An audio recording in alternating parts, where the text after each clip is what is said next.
Assalamualaikum warahmatullahi wabarakatuh.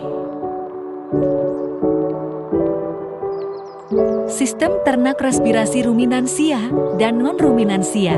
Apa sih yang disebut dengan hewan ruminansia? Sistem pencernaan ruminansia merupakan pengunyahan kembali makanan yang sebelumnya telah masuk pada organ pencernaan. Hal ini terjadi karena sapi memiliki lambung yang terbagi menjadi 4 ruang.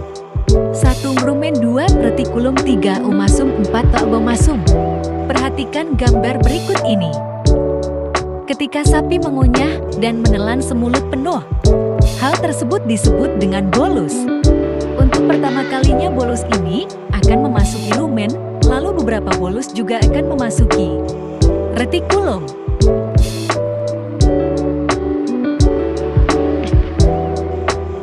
Di dalam rumen maupun retikulum, terdapat sebuah mikroorganisme mutualistik yang bereproduksi cukup cepat, yaitu prokariota dan protista. Mikroorganisme ini bekerja mengolah boles yang kaya dengan selulosa dan menghasilkan produk sampingan, yaitu asam lemak.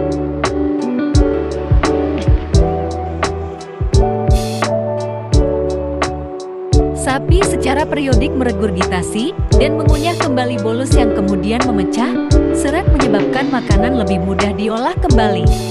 Sapi kemudian menelan kembali, mamahan, dan selanjutnya memasuki omasum, yakni tempat air dihilangkan atau diserap.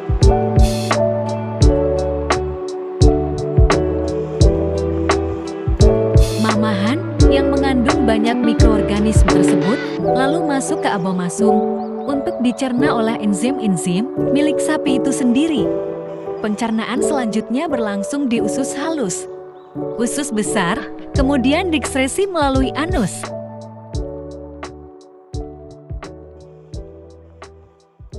Sedikit tambahan. Apa itu regurgitasi? Regurgitasi merupakan kembalinya makanan ke esofagus dan mulut. Contoh hewan ruminansia selain sapi ialah kerbau, rusa, domba, kambing, dan kijang. Apa sih yang dimaksud dengan sistem non-ruminansia? Ternak non-ruminansia merupakan hewan ternak yang memiliki lambung tunggal. Sistem pencernaan ternak ini tidak sempurna dibandingkan dengan ternak ruminansia.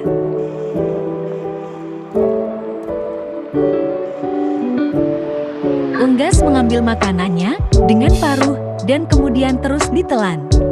Makanan tersebut disimpan di dalam tembolok untuk dilunakkan dan dicampur dengan getah pencernaan proventriculus dan kemudian digiling dalam empedal.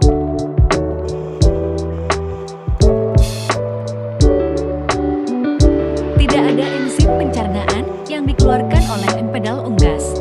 Fungsi utama alat tersebut adalah untuk memperkecil ukuran partikel-partikel makanan.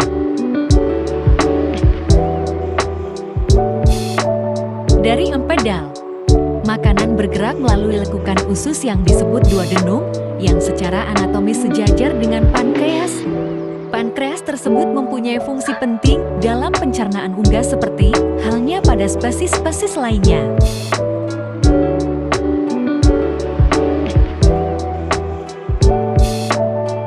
Alat tersebut menghasilkan getah pankreas dalam jumlah banyak yang mengandung enzim-enzim amilolitik, lipolitik, dan proteolitik. Enzim-enzim tersebut berturut-turut menghidrolisa pati, lemak, proteosa, dan pepton empeduhati yang mengandung amilase, memasuki pula duodenum.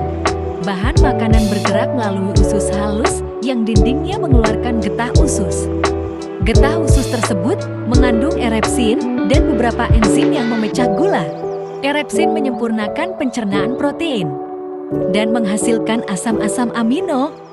Enzim yang memecah gula mengubah disaharida ke dalam gula-gula sederhana monosaharida yang kemudian dapat diasimilasi tubuh. Penyerapan dilaksanakan melalui fili usus halus. Unggas tidak mengeluarkan uren cair. Uren pada unggas mengalir ke dalam kloaka dan dikeluarkan bersama-sama feses. Warna putih yang terdapat dalam kotoran ayam sebagian besar adalah asam urat. Sedangkan nitrogen urein mamalia kebanyakan adalah urin. Contoh, hewan non-ruminansia unggas dan pseudoruminan kuda dan kelinci. Ayam, angsa, kalkun, atau itik dapat digolongkan ke dalam ternak non-ruminansia unggas. Sekian yang dapat kami sampaikan mengenai sistem pencernaan ruminansia dan non-ruminansia. Apabila ada kesalahan dan kekurangan dari penjelasan ini, kami mohon maaf. Assalamualaikum warahmatullahi wabarakatuh.